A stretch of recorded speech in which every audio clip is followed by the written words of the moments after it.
Сәлеметсіңдер ме, балалар? Қазақ тілі пәнінен бірінші сабақ тіл және сөйлеу. Сөйлеу дегеніміз не тақырыбын өтетін боламыз. Балалар, бірінші жаттығуға назар аударайық. Бірінші жаттығу мәтінді тыңда. Сөйлеу ерекше құбылыс. Ол адамдардың бір-бірімен қарым-қатынас жасау үшін қажет. Адамдар тіл арқылы бір-бірін түсінеді, білмегенін сұрайды, кеңеседі. Балалар, сұрақтарға жауап берейікші. Сөйлеу не үшін қажет деп ойлайсыңдар? Дұрыс айтасыңдар. Сөйлеу адамдар бір-бірімен қарым-қатынас жасау үшін қажет, Жақсы, келесі. Тіл арқылы адамдар не істейді? Дұрыс айтасыңдар. Адамдар тіл арқылы бір-бірін түсінеді, білмегенін сұрайды және кеңеседі, Жақсы. Балалар, енді осы мәтіннің алғашқы екі сөйлемін көшіріп жазамыз. Әдемі, көркем етіп дәптерімізге жазып алайық. Жақсы, жарайсыңдар. Жазып болғаннан кейін ол сөйлемдерде қанша сөз бар екендігін анықтаңдар. Дұрыс айтасыңдар. Бірінші сөйлемде неше сөз бар? Жақсы. Сөйлеу ерекше құбылыс. 3 сөз бар. Келесі сөйлемде?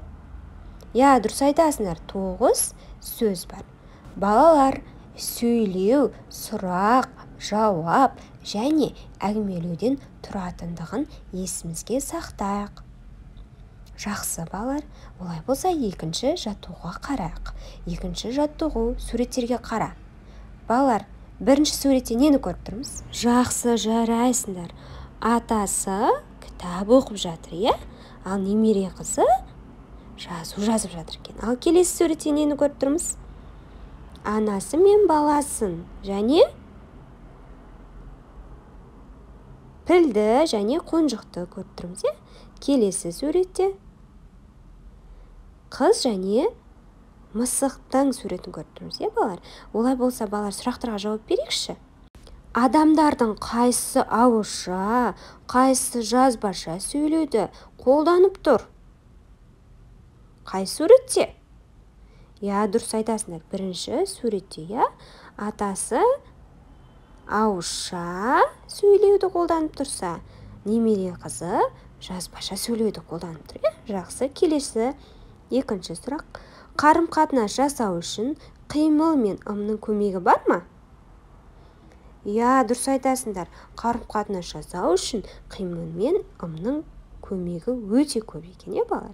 Жан-жануарлар, балалар, сөйлей алады ма?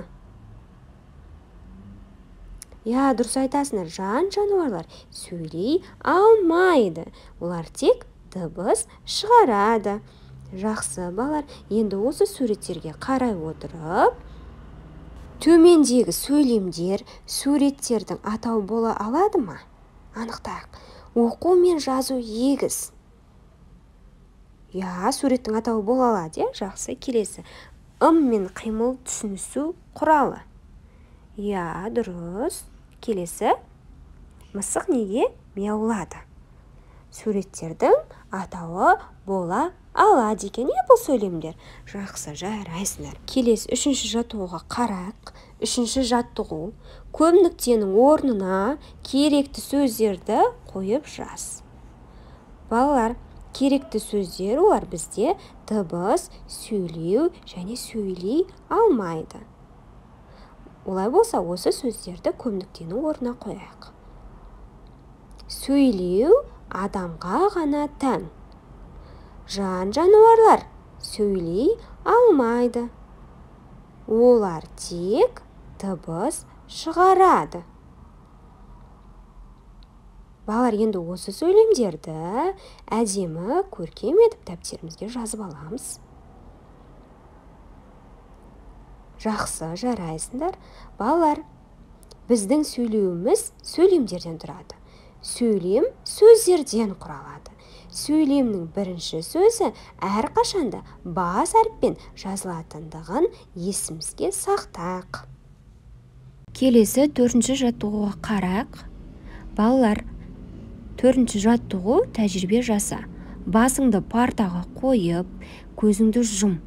Өзіңді аспан әлемінде ұшып жүрмін деп елестет. Көзіңді ашып, не көргеніңді парталасыңа айтып бер. Тәжірибе барысында ойыңды сөйлеу арқылы жеткіз. Балалар, басымызды партаға қоямыз, көзімізді жұмамыз және аспан әлемінде ұшып жүргендей елестетеміз. Жақсы балалар, аспан әлемін ұшып жүріп елестетіп болсақ, көзімізді ашамыз.